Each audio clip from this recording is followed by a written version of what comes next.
intermittente è una tecnica alimentare molto in voga in quest'ultimo momento e che, a parer mio, ha sicuramente dei vantaggi. Allora, intanto cominciamo col dire che il digiuno intermittente non è unico, ma ce ne possono essere diverse modalità che possono, diciamo, anche allinearsi a quelle che sono le esigenze di ogni persona e di ogni sportivo. Il più comune è il 16-8, che prevede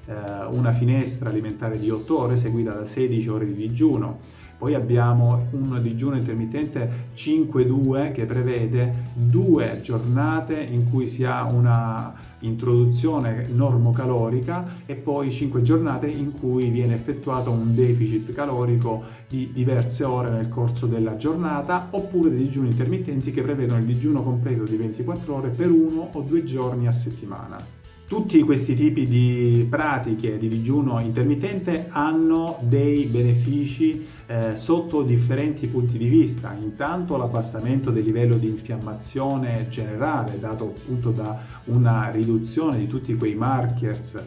pro-infiammatori come le interleuchine, per esempio, o i radicali liberi che vengono valutati, dosati a livello metabolico, a livello ematico generale. Si ha un ripristino, una rigenerazione di quello che è il sistema immunitario, si ha un mantenimento / riduzione anche del peso corporeo qualora il digiuno venisse fatto naturalmente con una metrica che possa portare il deficit calorico settimanale ad un buon livello. Il digiuno intermittente è molto importante anche perché si è visto possa avere dei benefici da un punto di vista anabolico, quindi in termini di produzione di alcuni tipi di ormoni anabolici della sfera anabolica, sia nell'uomo che nella donna.